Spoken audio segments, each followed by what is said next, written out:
planet Dolan. From the most dangerous domesticated animal to whether you can survive without bones, we answer several of your most peculiar questions about life. My name is Melissa, and I'll be reading out the questions and answers. Ooh! Guess what, everybody? It's your favorite hunk of man. It's me, Nixium, and I'm here to reveal to all of you mortals the truth of all things. Rapid Thrash asks, if I fell down a hole to the core of the earth, would I stop falling when I reach the center? If you fall into the deep pits of the earth, you must beware, as there are foul things that lurk below. All who travel too deep beneath the surface never return. Lighten up, Nixium. That seems a little gloomy. We're here to entertain people, not scare them. Okay, fine. I neglected to mention that these foul creatures look like teddy bears. They are horrendously cute. Here, Melissa, I got you one as a gift. Oh, Nixium, that's so sweet of you. It's, adorable. I knew you would like it. If such a thing were possible, and there was a hole going from one side of the Earth to the other, gravity would pull you towards the center, with your velocity increasing as you fall. Once you reach the center, you would become completely weightless. However, due to the velocity you are now traveling at, you would pass straight through and eventually emerge on the other side of the planet. Nabs asks, what's the most dangerous animal that has been successfully domesticated? The most dangerous beast to be tamed, by me, was the ferocious unicorn. And now it is my noble steed. Behold! Oh my, it's beautiful, Nixium. I am the harbinger of your demise. That's a good boy. A domesticated animal has either been trained or adapted to live in a human environment, which means most only require mild caution. Some of these animals include dogs, buffalo, horses, and camels. Semi-domesticated pets become far more dangerous.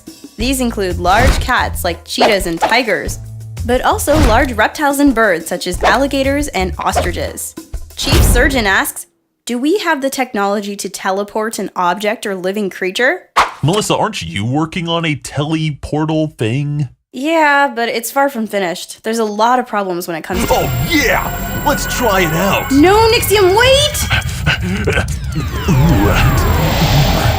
Whoa. Damn. Even as a woman, I still look good. You're going back through that teleporter. Right now, we do not have the technology to teleport an object or a living creature. Recently, however, a team of Chinese scientists were able to beam the quantum state of a photon from Tibet to a satellite in orbit. While we're a long way from teleporting a person, this was considered a huge breakthrough. Storymaker asks, why are some animals cold-blooded? Nixium, are you technically cold-blooded? Excuse me? My blood might be dried up, but I have the warmest heart of any elf. And I'll prove it!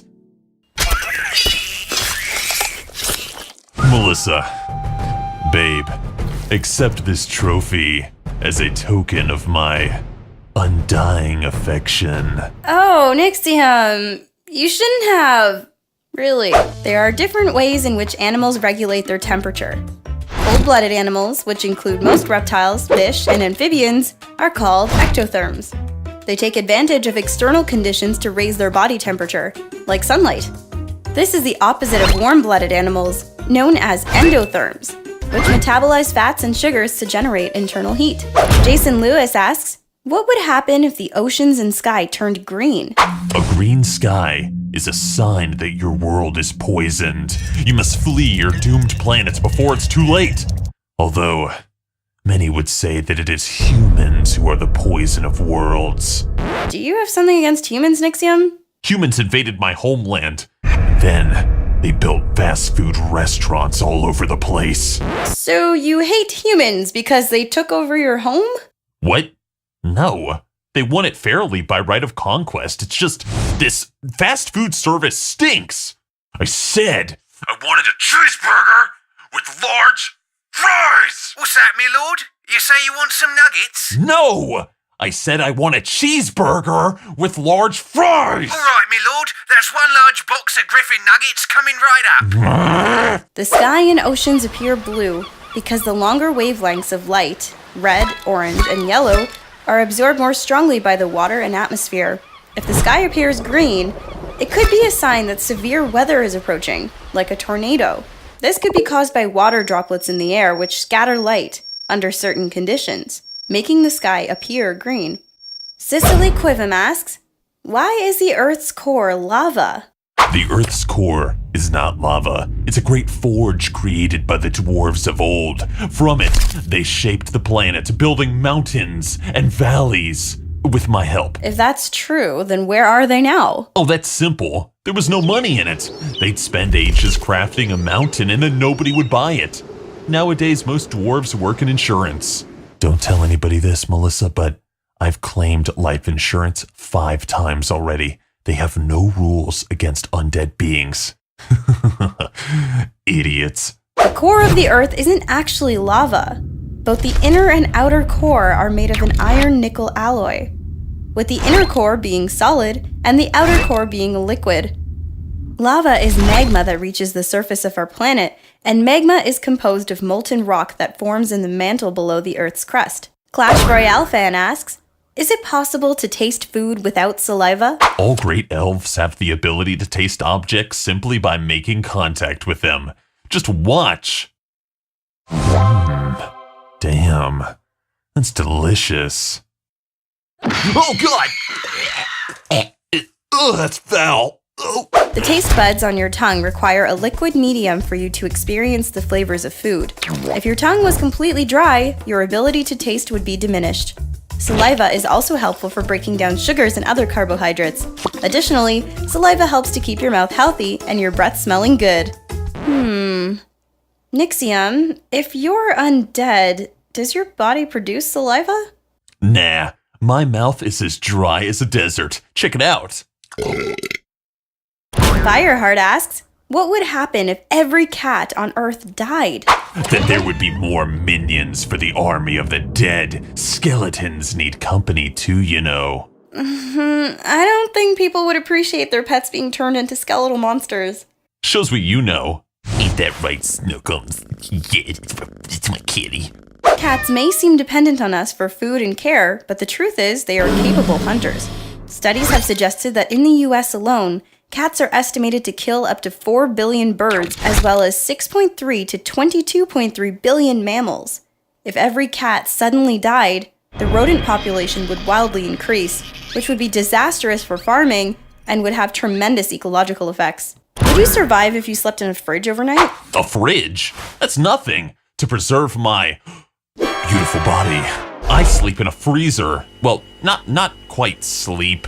More like stand quietly. What do you do to pass the time if you don't sleep? Oh, I do what everybody else does when they can't sleep. I think for hours about things that upset me. Oh, yeah. Oh, I'm looking good. Nice. Ugh. You look ridiculous. The ideal temperature for a fridge is about 4 degrees Celsius or 40 degrees Fahrenheit. With the right clothing, the temperature in the fridge would not be a problem. What will be a problem, however, is your oxygen supply, since you would suffocate within a few hours inside an average-sized sealed fridge. 123 Mikkelo asks, can you survive without bones? That is ridiculous. Really? You talk about skeletons and undead all the time. That's different, Melissa. You can't survive as a blob. Ahem. I beg to differ. Oh, Dolan. I just thought you were a fat skeleton. That's an oxymoron, Nixium. Did you just call me a moron? I'm not gonna stay here and be insulted. Come, my noble steed. Let's go. Nixium, please come back. Don't go. Without a skeleton to protect your vital organs, any minor impact could be fatal. And without bones supporting your body, you would not be able to breathe, move, or eat. On top of that, bone marrow also creates most of the body's blood. Without it, you would lack the necessary blood cells to transport oxygen to the brain. Basically, you're going to need bones to survive. Can you believe the nerve of those two?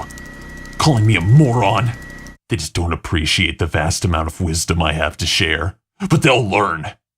Anyway, kinda hungry. Oh yeah. Now that's some good pie. This video was made possible by our fans over on Patreon. Thanks for your support, guys. Anyway, that's it. Thanks for watching. Have a good one!